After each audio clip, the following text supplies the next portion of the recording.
Hello, everybody, and welcome back to Two Shores, One Story. I'm your host, Matthew. How are you doing? I am doing good. I just had dinner. I just started watching a new Netflix show. It seems very interesting and actually high quality, which is unique for Japan. Usually the videography or the acting is kind of over exaggerated and the videography is bad. But this show that I'm watching, that I just started watching today, seems interesting. The acting seems okay. The videography is really good. You might be wondering, what was the show I watched? It's called Tenshoku no Mahou-sama. Or in English, it is The Expert of Changing Jobs. And what a very Japanese show, I think. There is many different companies that help you move jobs. Tenshoku.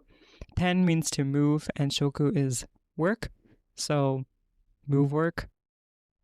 And there are many companies like Doda. There's Recruit Agent.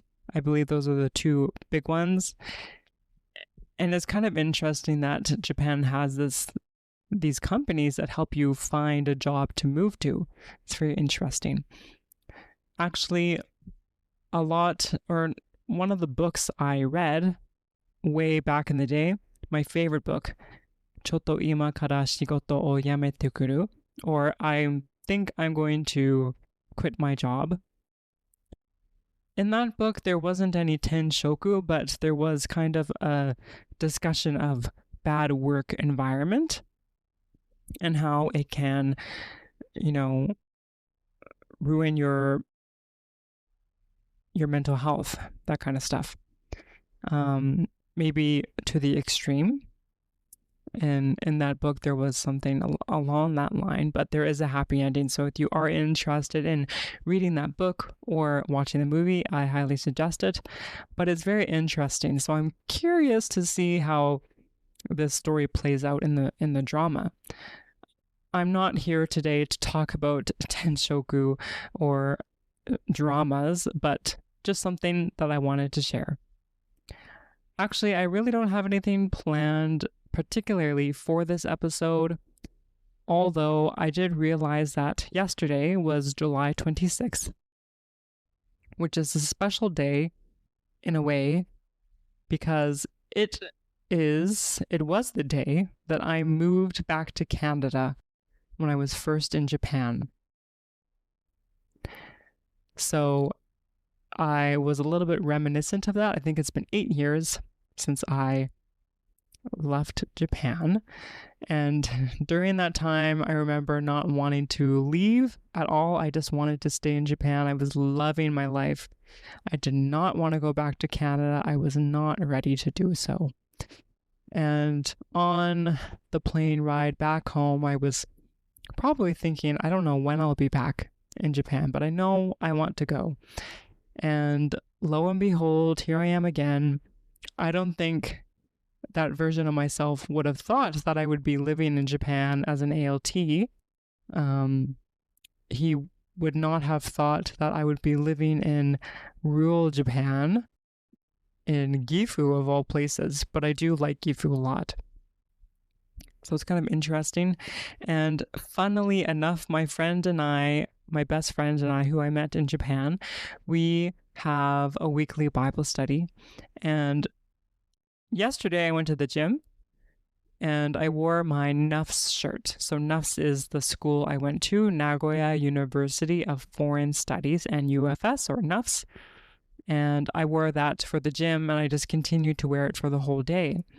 And he also wore his NUFS shirt just because.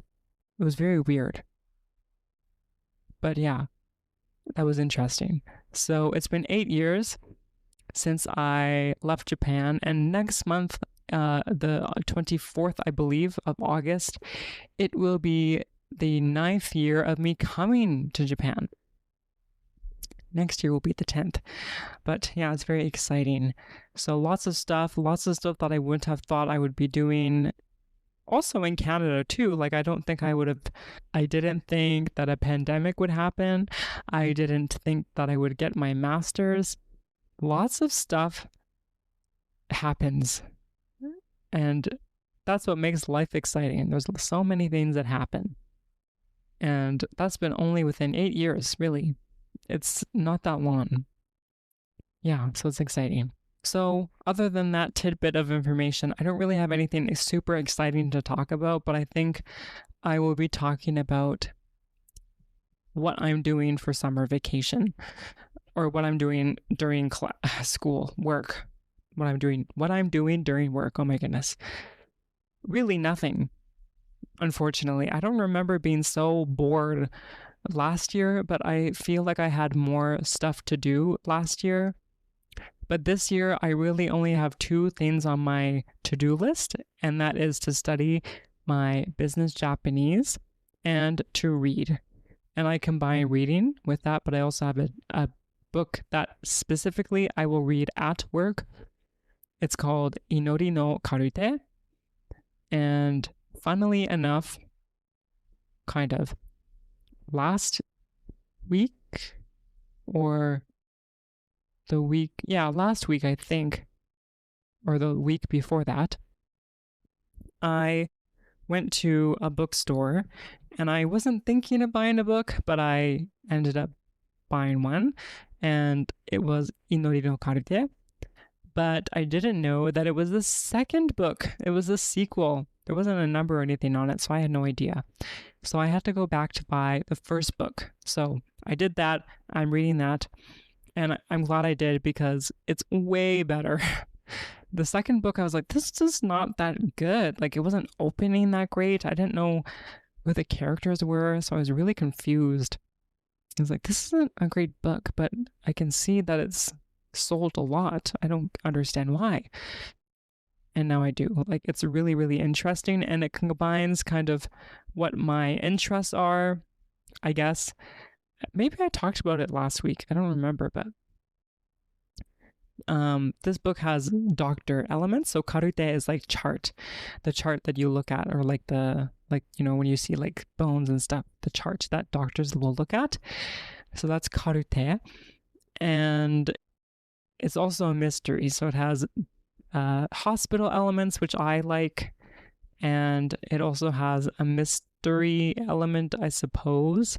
I haven't really got to that part quite yet, but it is an interesting book. And I only finished the first chapter, so I'm quite enjoying it. But that's my summer project, is to finish that book. And I only have that book to read at work. So what my kind of summer life is like, my day-to-day during summer, is in the morning I will do my Anki. So that is a shadow repetition system that I have on my computer. You can get it for free on your computer. You can pay $20 on your app store, but it's totally worth it. But I do my words, and then after that I start studying business Japanese until I get bored. Today was Monday, and I did business Japanese pretty much the whole time until 11:50. Then I needed a break. My brain was like, bleh. That's how it felt. Then I had lunch, and then I decided to read for a bit. And then I got a little bit interrupted because there was nobody in the office, so I had to manage the phone, and luckily there was no phones. It's kind of ironic because I'm studying business Japanese, but I'm also freaked out about answering the phone.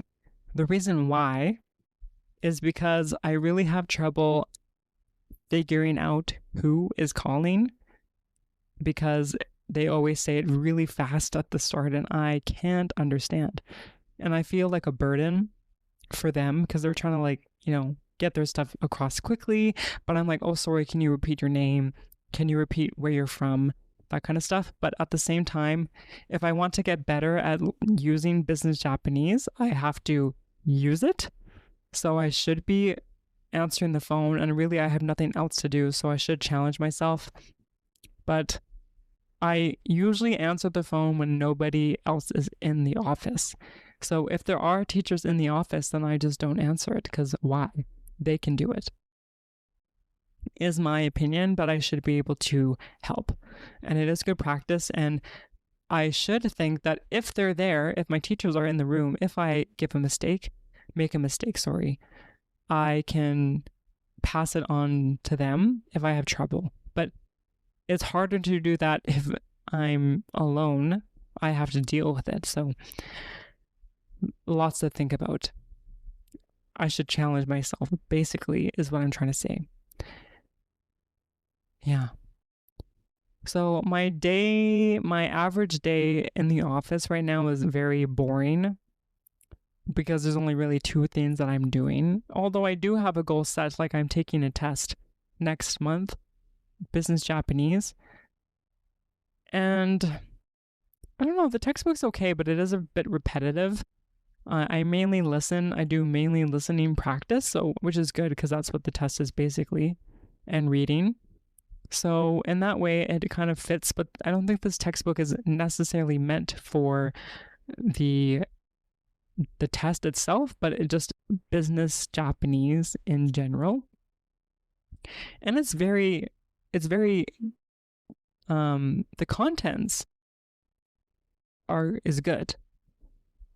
It covers a lot is what I want to say.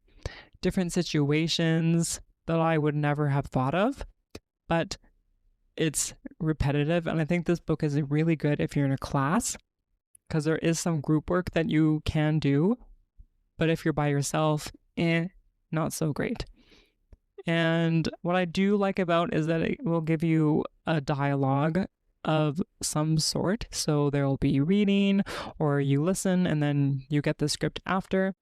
And that way I can kind of see the unknown words and I can use those sentences so it has context already. But then there are some sections that will just give you the vocab and you can replace it with that kind of stuff, but then that would be the same sentence. So I haven't put those words in Anki yet. I have to figure out a way to make them have context. So I think what I want to do to give this textbook more life is to do shadowing, or I can make my own script based off the words or whatever, and then I can record it just for something to do, but I haven't gotten to that point yet.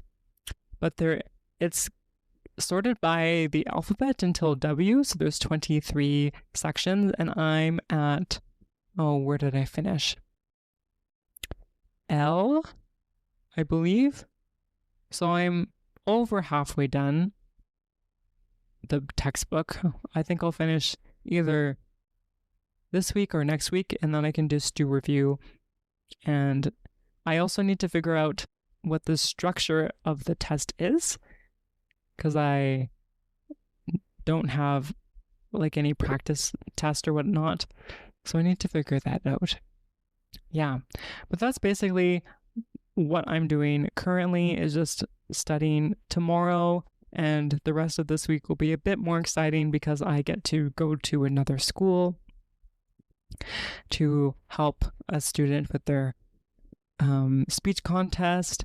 I am reading to kids on Wednesday. So yeah, it will be a better week than most, which is good. I'm very excited. And yeah, I'm excited to have a good last week of July and welcome August. I hope that you have more exciting plans than I do, though. Hopefully you're not having to study for a test or whatever each day. I hope you have some fun plans. I'm excited for next month for sure, because I'm going to be doing lots of odori. I have 2 things planned, and I might do more. Who knows? I'm not too sure, but I'm excited to let you know what happens. But until then, I will see you later.